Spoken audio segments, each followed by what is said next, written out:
Welcome back to BadgerBlitz TV, your Rivals.com destination for all things Wisconsin athletics. I'm Matt Perkins, joined, of course, by BadgerBlitz publisher John McNamara. Good to see you as always, buddy. Good to see you too, Matt. So this past weekend, a lot of frustration after a loss against Penn State at homecoming in Madison. The Badgers faded down the stretch against the Nittany Lions and their backup quarterback, Bo Pribula. What ultimately went wrong for Wisconsin in the second half? Yeah, probably a number of different things. I think it starts with the run attack, right? I mean, Wisconsin just wasn't able to get anything going on the ground. And obviously that's been their strength through that, that little small winning streak that they did have. So, Tyree Walker gets 22 carries for 65 yards, 2.7 average. I mean, that's tough, right? And I think Penn State kind of figured out in the second half that we just sell out for the run because, one, they're not going to beat you with RPO because Locke's not going to tuck it and run. There's right? No R. There's no R in that RPO. It's just a PO. Yeah. And, I think they tightened the screws up and said, like, if they're going to beat us, they're going to have to run the ball. I mean, Wisconsin couldn't get to the edges. I don't know that they really tried to get to the edge, with Walker eating up a lot of those carries. Darian Dupree was pretty limited in his amount of carries. I think he had 3 carries. And then you didn't see any, Cade Yakimelli. So, that's tough. And then you look at, if you're in the Braden Locke defense camp, there were a lot of drops. I think there were 6 drops in the game. So that you can't win big time football games when that kind of stuff happens. I thought the defense was okay, right? That, the interception for a touchdown, that was an absolute backbreaker. But, overall, I thought the defense was pretty good. Penn State brings a lot to the table. 2 really, really good running backs, a tight end that they use in a lot of different ways. They get really creative with them. And an offensive coordinator that's one of the better offensive coordinators in the conference, I would say. If not, I don't know about the country. I can't really say that. But, yeah, he's certainly creative and gave Wisconsin some looks that they maybe didn't anticipate, some that they did. But, that Penn State was just a better football team specifically in the second half. Yeah, and I think they specifically dominated on the line of scrimmage on both sides of the ball because that was, the Badgers' offensive line looked like they were really struggling with some of the physicality of Penn State. And then the other side of the ball, I just think everyone was confused by what was happening, by the play design. I thought it was beautiful. By Kotelnicki, I thought he called an incredible game. And at some point you just kind of have to tip your cap to them and say, hey, like, nice job. They beat them in every phase of the game except for maybe special teams, which is kind of strange.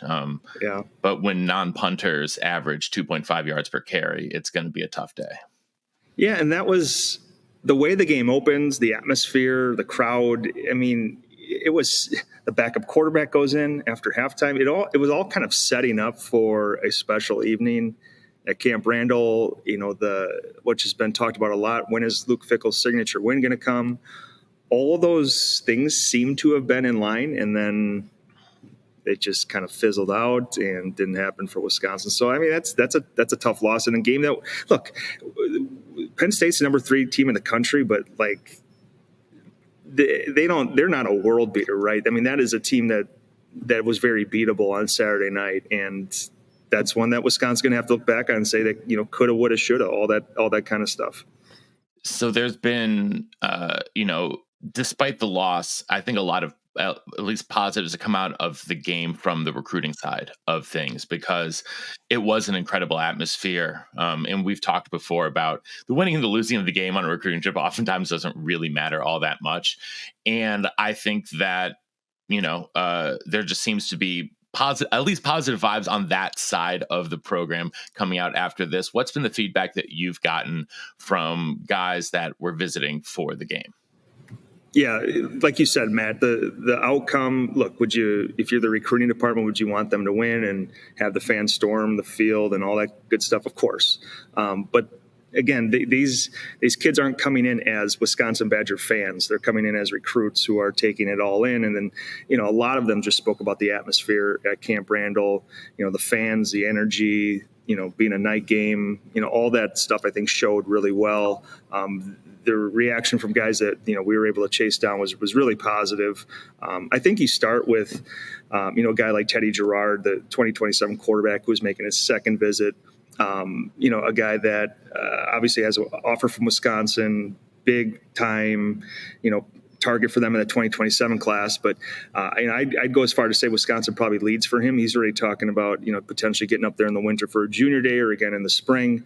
But I think the flip side of that is, what does the position coach look like? I mean, that's a long ways away down the road. He has an excellent relationship with Phil Longo, but Phil Longo's been a guy who's been talked about as what does his future look like at Wisconsin? I'm not saying either way what's going to happen, but with a 2027 kid, that's kind of far down the road, especially in this day and age of college football. I spoke briefly with a guy like Amari Latimer, the big 4-star running back from Georgia. He had a very much anticipated visit because Wisconsin has had him on its calendar, and a few times it's kind of fell through. So, he spoke really highly about Wisconsin after that visit. Bear McWhorter, the big 4-star offensive lineman from Georgia, just recently included Wisconsin in his top 9. That was his second visit to Wisconsin. And then, a guy like Tristan Phillips, who I talked with, the staff loves Tristan Phillips. I mean, I think there's guys in every cycle who, the recruiting department really feels really strongly about, like a Thomas Heiberger, Sam Leteju in this 2025. And, if Wisconsin were to get Tristan Phillips in 2026, he'd probably fall in that same category. A guy that Matt Mitchell and Mike Tress are kind of fighting over. So he gives you some, Christian Allegro vibes, some Jaheim Thomas vibes in terms of his versatility. He could play in the middle, he could play on the edge if you needed him to. So, overall, it was a really strong visitor group, and they certainly didn't seem to be swayed by the results at the end of the game. I think that everything showed really well in Madison, that the weather was good. I mean, everything went into it, that it was a great atmosphere. And, the comments that we got back from recruits certainly reflected that. The one other name to keep an eye on there, I think, is Kaden Gebhardt in terms of guys this department really likes. And I think that they've formed a pretty strong relationship there on the back end with Maximus and the rest of that team, because I know that that's someone that they've been, really targeting at, in the defensive backfield at the safety position. Yeah, and his recruitment goes back to Colin Hitchler because he went and Wisconsin, like you said, Matt, offered really early, identified him from Ohio, obviously a state that they know well, have a lot of ties to. And, he's now being recruited by Alex Grinch. He's been on campus. Maybe that was his fourth, for sure, at least his third time on campus. So they've done a really nice job with him. It feels like if Ohio State stays away, that Wisconsin's going to be right there, maybe with a team like Penn State. But Wisconsin's got to love where they sit right now. And then, another guy at safety, Matt Sieg. I know Seamus Rohr caught up with him for our site, and he's another guy that was his third visit there. I believe that was his first game day. I think Penn State likely leads in that recruitment, so maybe you don't like seeing the team that you're going head-to-head against win on the road. But he's a kid that spoke really highly about Wisconsin after that visit, and I think Wisconsin will be there right to the end with him. Again, I do think that Penn State might have a slight edge for a kid from Pennsylvania, but Wisconsin's there. The kid loves Wisconsin. We'll see what happens with him over the next couple months here. Well, we know a lot can always change in the recruiting world in a very short amount of time. That happened to Wisconsin this week.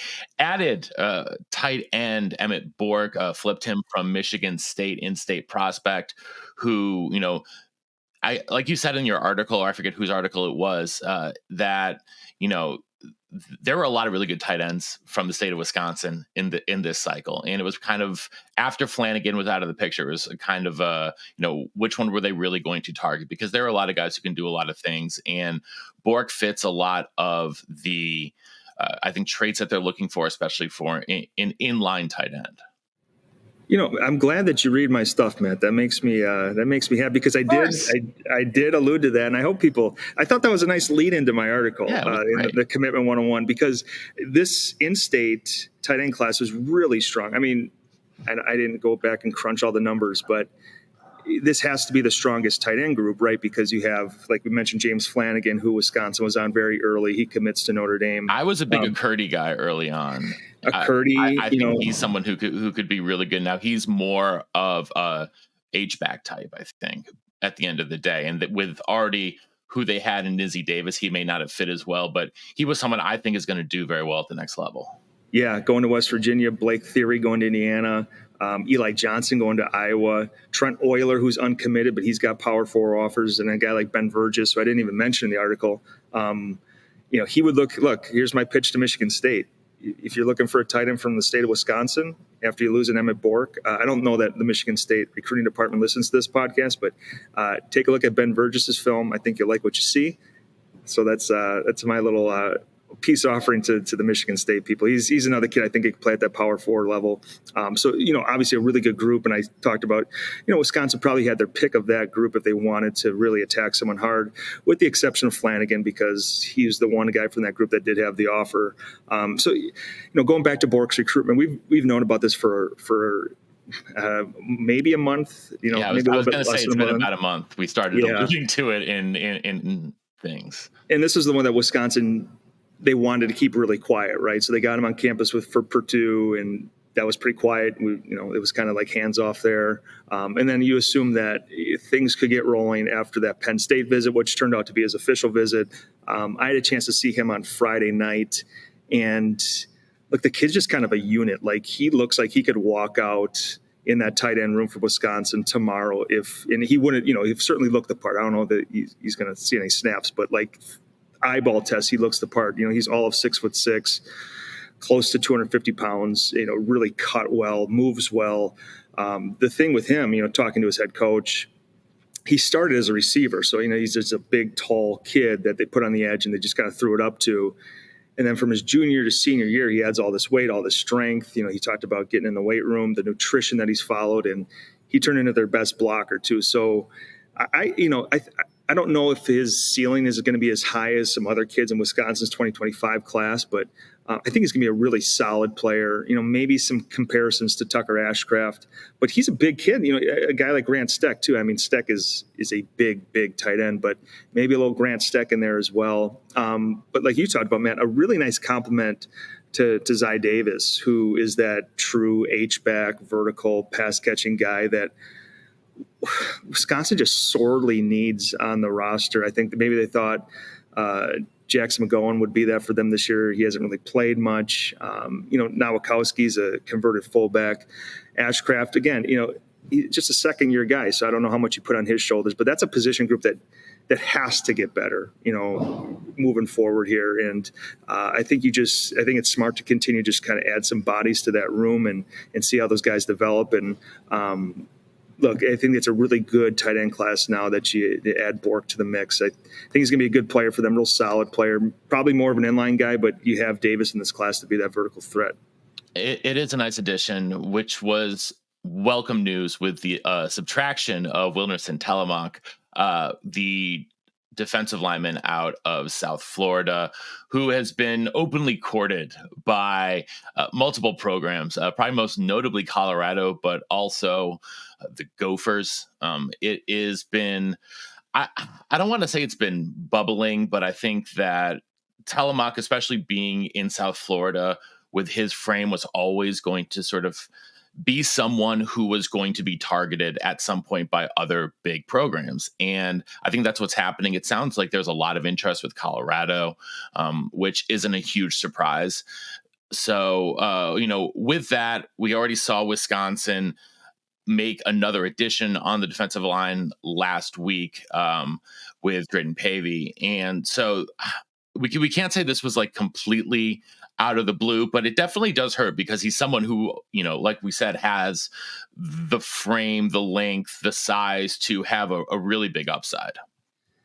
Yeah. And, from people I've spoke to, the first thing that they said is like, this kid had a great senior year. He's having a great senior year. So this isn't the case of, Wisconsin looked at the senior film and was like, yeah, I don't see that working out here. Or just, it's not the right fit. Like, Wisconsin thinks he's going to be a really good football player, but when you're out there and you're entertaining other offers and you're, potentially looking at taking some other official visits, then Wisconsin says, okay, then we have to make sure that we're good on our end as well. And then you get a guy like Drayden Pavey, and people pointed out, yeah, Pavey's a tackle, and I think, Telemaque's certainly an edge guy, but the way they kind of looked at it is these guys are both defensive linemen, and we're going to make sure we got a guy that we really like in Pavey. And if you're going to continue to look around, then we got to do what's best, for our, program and stuff like that. So, going back to articles that I wrote, I was like, I love that Wisconsin's got 4 defensive linemen at the time. It was a 6-day stretch where they had 4 commits. But then you lose a guy like Telemaque, so it's back down to 3. Still like that group quite a bit. I'm pretty high on Pavey. I think he's going to be a guy that can do a little bit of. Obviously, I think he's a plugger in the middle for you, but I think he's a little bit more versatile. He can bump out.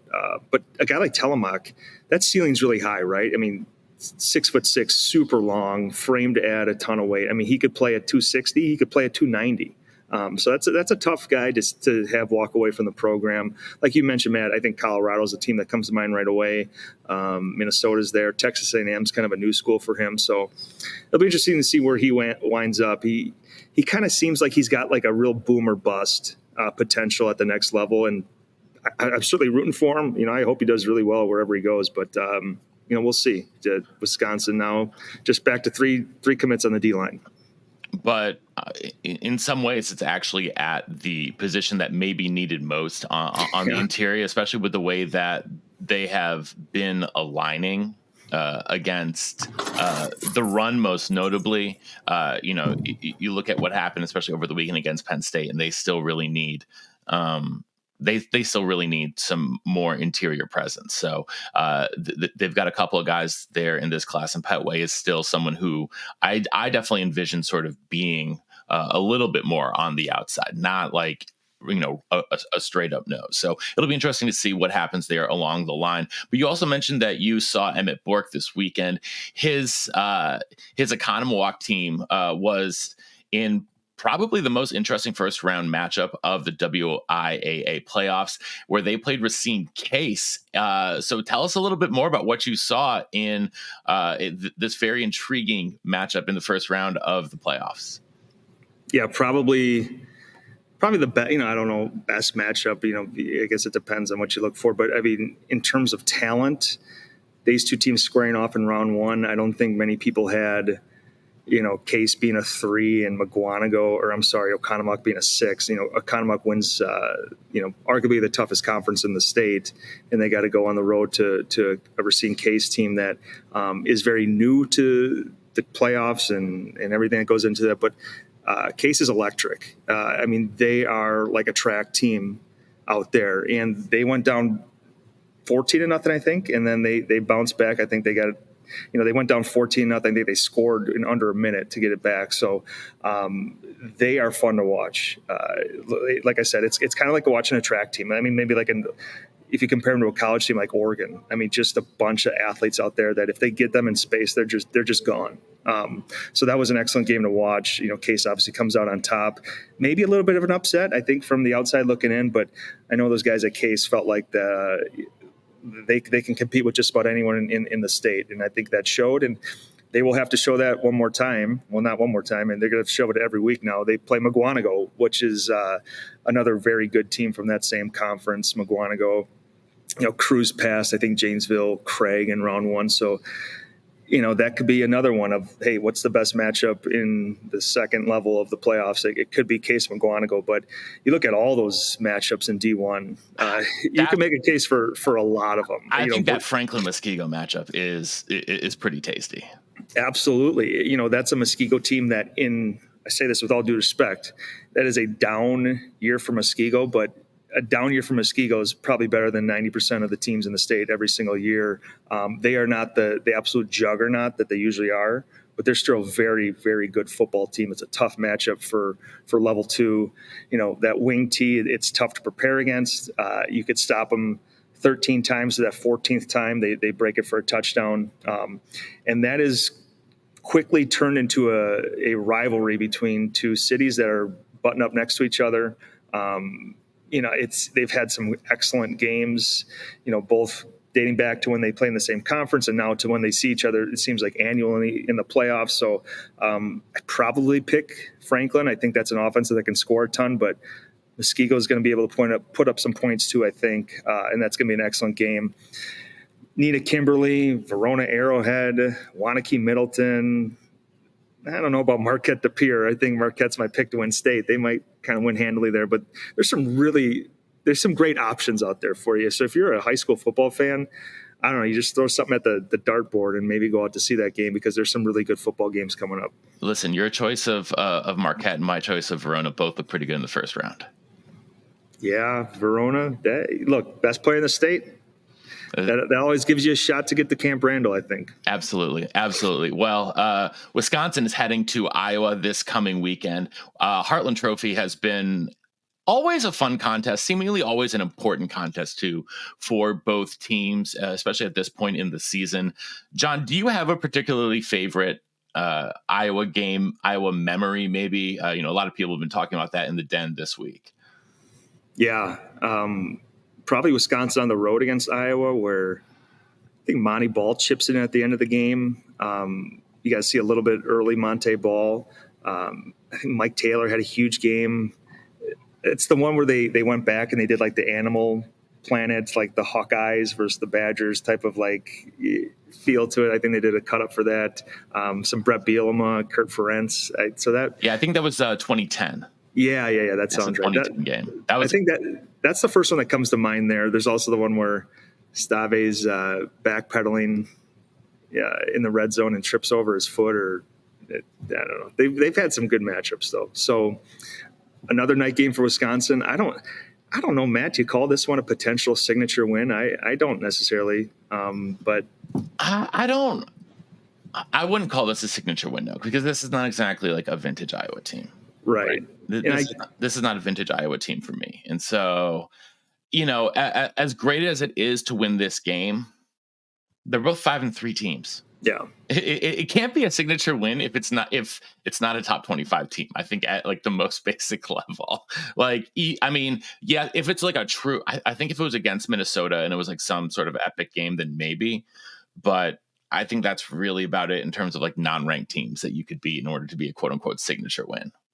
You talked me into it. Yeah, I'm in the same boat as you. But look, another game where like if you come in and play well and win, you're back to like, I don't know. It's like Al Pacino in the Godfather 3. They just, for those fans, they pull you back in, and then they spit you out in a game like Penn State again. So kind of a roller coaster season for Wisconsin. But look, you go and play well on the road against Iowa, you come out a win, and the outlook for the rest of the season kind of changes. But if you go and you get beat by 2 touchdowns, then it's more of the state of the program, state of Luke Fickell, state of Phil Longo, state of Mike Tress. Then the list kind of goes on and on and on. So, look, every game is big, right? And this is another big opportunity for Wisconsin to go on the road and play a solid football team and, potentially come out of there with a win and then go into a bye. And then you kind of, get healthy, reevaluate, and see what you got against probably number 1 Oregon. Yeah, and again, that is going to be a very difficult matchup for Wisconsin. That could be a signature win. They beat Oregon. That's a signature win. Beating Iowa, beating 5-3 Iowa, who was having quarterback start his first game ever, not a signature win. Leave it there. So I think that's going to be it there. In terms of standout memories for Iowa, for me, I was at one of the ugliest Wisconsin victories in Iowa City in 2006. I think the teams combined for like 300 total yards. It was just an absolute travesty of a football game. That is vintage Big Ten West football. Yeah. Wisconsin won 24-21, but it was not pretty along the way at all. I also, I think that Monty Ball game for me is the one that really comes to mind, that you mentioned. That's been one of the real standout ones especially in Iowa City. So, but that will do it for us here today on Badger Blitz TV. Make sure to head on over to BadgerBlitz.com to subscribe for the best Badger info and message boards anywhere around. Until next time, he's John McNamara. I'm Matt Perkins, and we will see you in the den.